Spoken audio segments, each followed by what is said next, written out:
வணக்கம். நீங்கள் பார்த்து கொண்டிருப்பது எக்ஸாம் ஆஸ்பைரன்ட் யூடியூப் சேனல். சரி, நம்ம பிரத்யேகம் என்ன பார்த்துட்ருக்கோம் அப்படின்னு வந்து பார்த்தா தமிழ் இலக்கணங்களை பற்றி பார்த்துட்ருக்கோம். டிஎன்பிசி நியூஸ் சிலபஸில் வந்து பார்த்தீங்கன்னா இன்றைக்கி என்ன பார்க்க போகிறோம் அப்படின்னு வந்து பார்த்தீங்கன்னா மயங்கொலிகள். அது என்ன சார் மயங்கொலிகள்? சரிங்களா, இப்போ எழுத்துக்களை ஒலிக்கிறோம். அப்போ ஒலிக்கிறோம் அப்படின்னா உச்சரிக்கிறோம் அப்படின்னு அர்த்தம். அப்போ அந்த உச்சரிப்பில் சிறிதளவு வேறுபாடு உள்ள எழுத்துக்கள் தான் வந்து பார்த்தீங்கன்னா மயங்கொலிகள். அப்போ என்ன சார் மாறுபடுது அப்படின்னு வந்து பார்த்தீங்கன்னா உச்சரிப்பில் வேறுபடும். அது உச்சரிப்பில் வேறுபடும் எழுத்துக்கள். அப்போ உச்சரிப்பில் மட்டும்தான் வேறுபடுமா அப்படின்னு கேட்டிங்கன்னா அது மட்டும் கிடையாது, அவற்றுடைய பொருளும் வேறுபடும். என்ன சார்? அவற்றுடைய பொருளும் வேறுபடும். அப்போ உச்சரிப்பிலும் பொருளிலும் வேறுபடும் எழுத்துக்கள் மயங்கொலிகள் அப்படின்னு சொல்கிறாங்க. சரிங்களா, மயங்கொலிகள் அப்படின்னு சொல்கிறாங்க.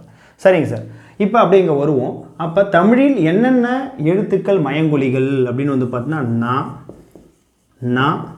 நா, சரிங்களா, லா, லா, ரா, சரிங்களா, ரா, ரா, இந்த 8 எழுத்துக்களும் மயங்கொலி எழுத்துக்கள் என அழைக்கப்படுகின்றன. சரிங்களா, நம்மளுடைய தமிழ் இலக்கணத்தில் அழகு 1ல் வந்து என்ன சிலபஸ் கொடுத்துருக்கோம் அப்படின்னு வந்து பார்த்தீங்கன்னா நகர நகர வேறுபாடு, லகர லகர வேறுபாடு, ரகர ரகர வேறுபாடு போன்றவற்றை நம்ம தெரிஞ்சிட்டு இருக்கணும் அப்படின்னு சொல்கிறாங்க. அப்போ இந்த சிலபஸ் 1 உங்களுக்கு அண்டர்ஸ்டாண்ட் ஆகணும், அதாவது யூனிட் 1 அழகு 1ல் இருக்கக்கூடிய இந்த சிலபஸ் உங்களுக்கு கவர் ஆகணும் அப்படின்னா உங்களுக்கு என்ன தெரிஞ்சிருக்கணும்? மயங்கொலிகள் தெரிஞ்சிருக்கணும். மயங்கொலிகள் உங்களுக்கு புரியணும் அப்படின்னா என்ன தெரிஞ்சிருக்கணும்? உங்களுக்கு இணை எழுத்துக்கள் தெரிஞ்சுக்கணும். நம்ம ஏற்கனவே காணொலியில் வந்து இணை எழுத்துக்களை பற்றி பண்ணியிருப்போம். சரி, இப்போ மறுபடியும் இணை எழுத்துக்கள் வந்துடுவோம். இப்போ வல்லின எழுத்துக்கள் என்ன சார்? வல்லின மெய் எழுத்துக்கள் கசட தபர. சரிங்களா, என்னது? கசட தபர. அதுக்கப்புறம் மெல்லின மெய் எழுத்துக்கள் நனன நமன. சரிங்களா, இது அண்டர்ஸ்டாண்ட் ஆனால் தான் உங்களுக்கு வந்து இந்த விஷயத்தை எக்ஸ்பிளைன் பண்ண முடியும். நம்ம பொதுவாக என்ன சொல்லுவோம்? இதை 3 சுழினா, இதை 2 சுழினா அப்படின்னு சொல்லுவோம். ஆனால் அப்படி சொல்லக்கூடாது. இதுக்கு எப்படி சார் அழைக்கணும் அப்படின்னு வந்து பார்த்தீங்கன்னா இதோடைய இனம் என்ன சார்? டன்னகரம். எப்படி அழைக்கிறாங்க? அது அப்போ வந்து பார்த்தீங்கன்னா டன்னகரம். சரிங்களா, இது எப்படி சார் அழைக்கிறாங்க? ரன்னகரம் அப்படின்னு அழைக்கிறாங்க. என்னென்னு அழைக்கிறாங்க? ரன்னகரம் அப்படின்னு அழைக்கிறாங்க. சரிங்க சார், இந்த நாவை எப்படி சார் அழைக்கிறாங்க? தன்னகரம் அப்படின்னு அழைக்கப்படுகிறது. அப்போ நம்ம இது மாதிரி என்ன பண்ணணும்? இதுக்கப்புறம் 3 சுழினாவை டன்னகரம், 2 சுழினாவை ரன்னகரம், இந்த வந்து பார்த்தீங்கன்னா தன்னகரம் அப்படின்னு நம்ம அழைக்கணும். சரிங்களா, ஓகே.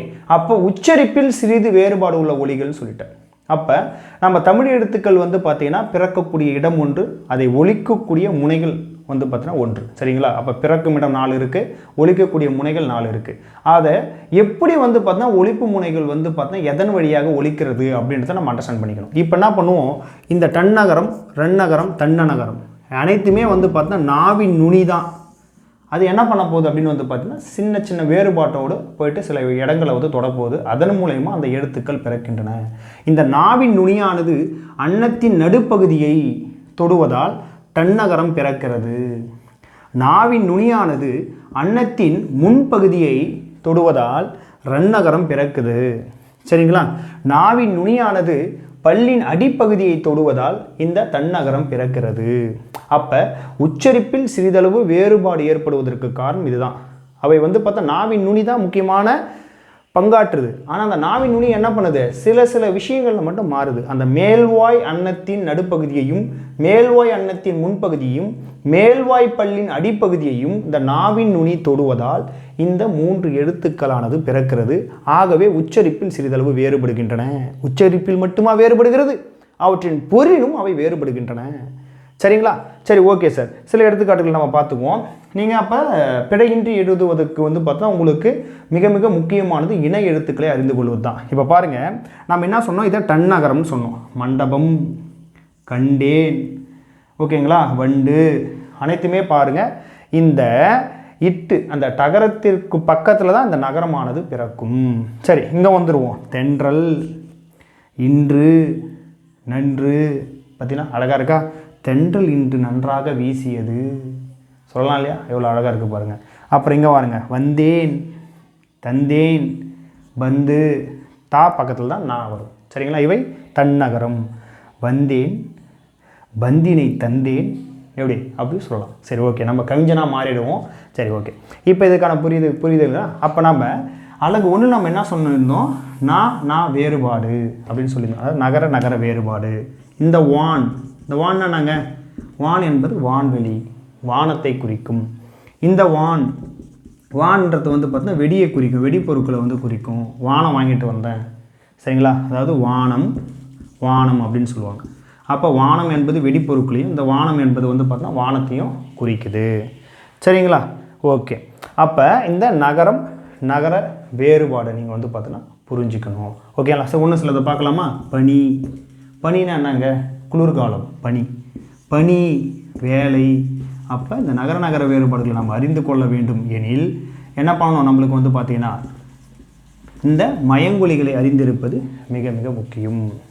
ஓகேங்களா? அடுத்து வரும் காலொனியில் இந்த 3 மயங்கொலிகளை தவிர இவை அல்லாமல் இருக்கக்கூடிய மற்ற மயங்கொலிகளை நாம் அடுத்த காணொளியில் காண்போம். நன்றி, வணக்கம்.